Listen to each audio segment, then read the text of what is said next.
We can now bring in Jean-Paul Palomeros, a former French Air Force Chief of Staff and former Supreme Commander of NATO Allied Forces. Thank you very much for joining us here on France 24 today. What do you make of the Russian military strategy so far? Well, they are moving, from my perspective, on two directions. First, in the south, they started in 2014 when they annexed Crimea and the Donbass in the east, but they were short of taking Mariupol at this time, and now they are really taking to gain most advantage of the south with a vision of getting access, if I may say so, to the Black Sea, and so they are pushing on the west. Now the big question, they have taken Kherson, a major city on the Black Sea. How far they will go? Will they look for taking Odessa as well, which could really just stop Ukraine getting an access on the Black Sea.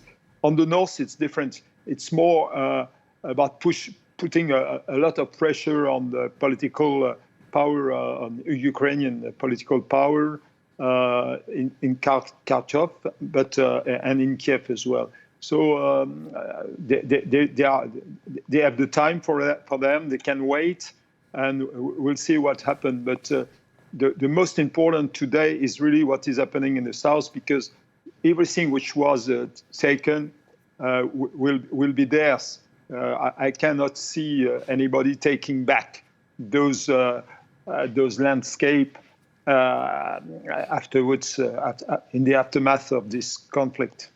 General, I want to talk about the convoy which is inching towards the capital, Kiev. The convoy which is 65 kilometers long. In recent days, we have intelligence reports saying the convoy is not making as much progress as it could. What, in your assessment, could be the logistical difficulties that convoy is facing? Well, there are two aspects. First, perhaps they could have some logistic problem, but they could wait until it is decided that it is the time to move. It will depend on many things. If the talks are going a little bit further, which is not obvious, or whether the Russians select another tactics, which is launching missiles, bombs, and terrorizing in a certain way Kiev, or on a specific target, center of gravities, and keep on putting the pressure until they have taken Kharkiv, and or they are winning in the south, and see how much they can gain without entering Kiev by itself. And could the fact that it's taking longer than expected affect morale? Well, I'm not sure, because they are prepared for a long siege. They have shown that in Iraq and Syria. This is their tactics, so they are used to that. I don't think the morale of the Russian troops will be affected, except for one thing, which is when they meet the population, then they suddenly discover that they are not adversary, enemies. They are fighting for themselves, for their freedom, and not for some superpower, right extremist power. So that should be quite a discovery for them. General, we've had the Ukrainian President Volodymyr Zelensky once again call on NATO to impose a no-fly zone over Ukraine. The United States, NATO have all said, no, this cannot happen. This would be a direct escalation. Could you please explain to our viewers what exactly a no-fly zone entails and why it is seen as an escalation? Well, a no-fly zone per se is when you decide, the political power asks the Air Force to make sure that nobody except those who are permitted, they enter this this no-fly zone. This is exactly what happened in the northern Iraq during the Gulf War and in some other places. But that means initially that you have a kind of agreement. Now, it's not the case in Ukraine.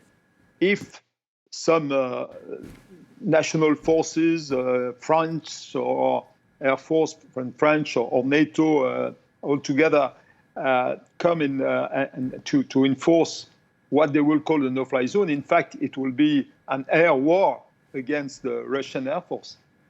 So we cannot accept that because it would be a major escalation with the risk of getting to the extreme and even the nuclear. Indeed. Thank you very much for that explanation. I wanted to ask you about the help NATO forces can provide the Ukrainian military without putting boots on the ground. From what you're seeing, is that sufficient?